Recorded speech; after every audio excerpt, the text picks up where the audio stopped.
Shalom, nous sommes dans la paracha de Korach. Korach, on nous dit que c'était quelqu'un de très très élevé spirituellement, vraiment d'un degré très très haut, et pourtant il est tombé très très bas puisqu'il a été avalé par la terre. Donc comment c'est possible qu'une paracha porte son nom? On sait que la Nourazaken nous enseigne qu'il faut vivre avec son temps, c'est-à-dire vivre avec la paracha, c'est-à-dire qu'on prend notre chayout avec la paracha. Donc quel chayout on peut prendre avec la paracha de Korach? Est-ce que Korach peut nous donner une chayout puisque sa fin a été tellement atroce? Donc qu'est-ce qu'il peut nous apporter? Alors pour comprendre ça, il faut essayer de réfléchir sur son nom. D'abord comprendre qu'est-ce qui s'est passé.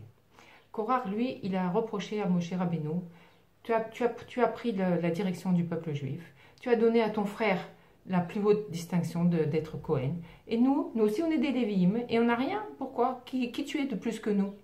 Il s'est élevé contre Moshe Rabbeinu. Lui, il voulait que tout le monde soit des Cohen Gadol. Moshe lui a répondu: moi aussi j'aimerais bien être Cohen Gadol, mais Hachem il n'a pas décidé comme ça. Et lui, il voulait être Cohen Gadol, il voulait que tout le peuple soit Cohen Gadol. Alors d'où ça lui est venu?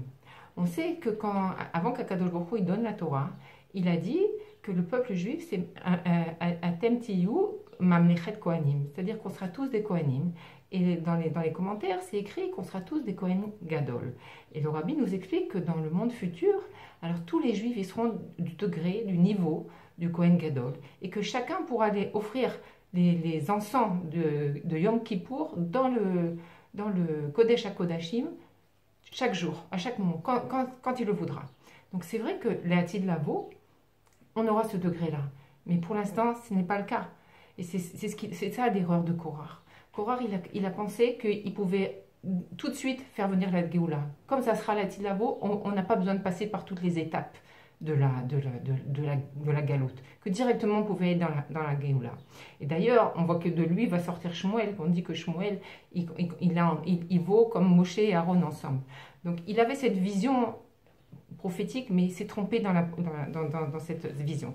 Alors il faut comprendre c'est quoi la différence, puisqu'on voit que depuis dans la paracha Berotecha, on suit beaucoup de fautes du peuple juif. Il y a eu Myriam, après il y a eu les Meraglim, et après maintenant il y a Korach. Alors quelle était la faute des Meraglim? Eux, les Meraglim, ils avaient un niveau aussi très très élevé, mais ils voulaient rester dans le désert, ils ne voulaient pas descendre dans le monde, ils voulaient rester dans leur bulle de Kodesh et être en proximité avec Akadosh Baruch Hu. Mais ils ont oublié que l'essentiel c'est faire la volonté de Dieu, et que la volonté de Dieu c'est de faire d'Ira Betartonim, de travailler dans ce monde-là et de transformer ce monde-là. Et eux, ils ne voulaient pas, ils voulaient rester que dans la pensée et l'action, la pensée et la parole, c'est-à-dire dans le monde spirituel. Korach, lui, s'est dit: bon, ça n'a pas marché, alors je vais activer la Géoula, que la Géoula vienne maintenant, directement, et on n'aura plus besoin de passer par tout ça. Alors on voit, lui, c'est-à-dire sa pensée, elle était bonne, mais il s'est trompé dans sa vision. Sa vision, il avait la vision du monde futur, mais pas la vision du monde actuel. Et il ne peut pas dire à Kadosh Baruch Hu: tout ce que tu fais, c'est parfait, mais moi, je pense que maintenant, on peut faire les choses comme ça. Mais toute sa volonté, c'est de faire venir la Géoula. Alors le Rabbi nous explique que rien qu'avec son nom, on peut comprendre beaucoup de choses. Alors, on sait que le monde, il a été créé. Attendez, on va voir. Le monde, il a été créé avec la lettre E. Avec la lettre E. Et le nom de Korach, c'est Kouf, Resh et Chet. On voit que toutes les lettres ressemblent à la lettre E. Alors, le Kouf, il ressemble vraiment à la lettre E, c'est-à-dire qu'il a le toit, il a le pied droit, mais le pied gauche, il descend jusqu'en bas. Le Resh, lui, il a le toit,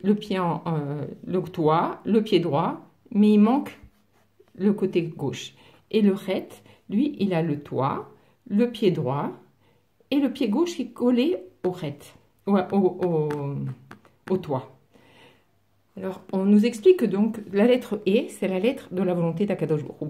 Akadosh Baruch Hu, il veut qu'on pense, c'est le toit d'en haut.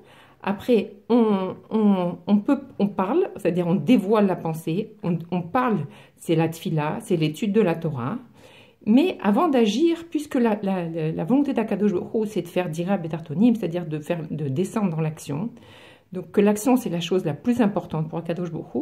Donc avant d'agir, on doit avoir un moment de bitoul et de réflexion et réfléchir sur ce que Hachem y veut. Est-ce que mon action, elle est conforme à la pensée et à la parole d'Akadosh Baruch Hu? Est-ce que mon action, elle est vraiment la volonté d'Hachem? Et comme ça, on agit pour le bien. Et donc Korah, lui, qu'est-ce qu'il a pensé? Il a dit, ok, ma pensée, c'est d'agir, de penser comme Akadosh Baruch Hu, l'étude de la Torah, la parole, mais dans l'action, on est tous pareils. Il n'y a pas un qui est mieux que l'autre. Et on mérite tous d'être des Kohanim Gadol. Et alors, il a voulu descendre l'action plus bas que la normale. Et donc, il a descendu son action dans la klipa, dans le bas. Et d'ailleurs, on voit que c'est ça il est mort comme ça. Et il a été avalé par le bas. Le Resh, lui, il n'a pas d'action. C'est-à-dire que tout, c'est s'élever vers en haut. Et il n'y a pas d'action. L'action, elle est inexistante. Et le red, c'est qu'il manque le bitoul. Il manque le bitoul avant l'action. Et si on peut voir, les 3 fautes qu'il y a par rapport, on peut dire, au et, c'est du côté gauche. Parce qu'on sait, l'erreur, elle est que du côté gauche. Parce qu'on sait que Korah, son problème, c'était la gvura. Lui, et on sait que dans la Tid Lavo, alors, le monde, il sera dirigé par la gvura. Pas par la gvura, comme on pourrait comprendre maintenant que la gvura, c'est la dureté. Mais la Tid Lavo, il n'y aura plus de doute. Et donc, la gvura, c'est tout le travail d'en bas. Et que Bezrat Hashem, la Tid Lavo, alors tout le travail, on verra toute la splendeur du travail d'en bas. Donc, lui, Korah, lui, se voyait déjà à ce niveau-là. Et donc, c'est pour ça, c'est ça sa faute. Maintenant, quel est l'enseignement pour nous? Alors, le Rabbi nous explique que, justement, quand on voit un juif qui est profondément dans les abîmes, alors la première chose qu'on doit penser, c'est que c'est un juif. Et que s'il réagit comme ça, c'est parce que justement, il veut la Géoula, mais qu'il ne sait pas, intérieurement, il sent qu'il y a la Géoula, mais il ne sait pas comment l'exprimer. Et que nous, la première chose qu'on doit savoir, c'est qu'un juif qui tombe, ce que le Rabbi explique, c'est que Korah, il s'est séparé des autres. Et cette séparation, elle a un sens négatif et un sens positif. D'un côté, c'est un sens négatif parce qu'il s'est révolté contre Moshe Rabbeinu et que c'est ça l'enseignement, c'est que la volonté d'Akadosh Baruch Hu, c'est que ça passe par Moshe Rabbeinu et que celui qui se révolte contre Moshe Rabbeinu, il ne fait pas la volonté d'Akadosh Baruch Hu.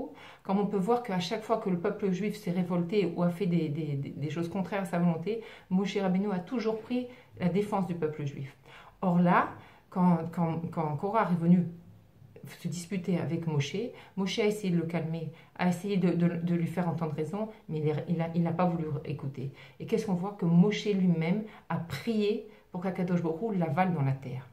Donc on voit que cette dispute, elle est terrible et qu'elle va très très très loin. Et donc l'enseignement pour nous, c'est que quand un juif il tombe, on ne doit pas dire ouais, il est tombé, ça y est, il est perdu, on ne voit même pas qu'il est juif. Non, on doit savoir que dans ce juif-là, il a ce potentiel de vouloir la Géoula. De la même manière que Korah il s'est battu pour voir la Géoula, mais qui s'est trompé dans ses visions, nous aussi on doit se battre pour vouloir la Géoula. Et c'est ça notre enseignement. Alors que Bezrat Hashem, on arrive tout de suite au Beth Amikdash et nous, on veut la Géoula selon ce que le Rabbi nous donne. Nous, on est attachés à notre Moshe Rabbeinu et nous, on fait les volontés on essaye de faire la volonté de Moshe Rabbeinu et que comme ça, on va réussir à dévoiler la Géoula. Shabbat Shalom.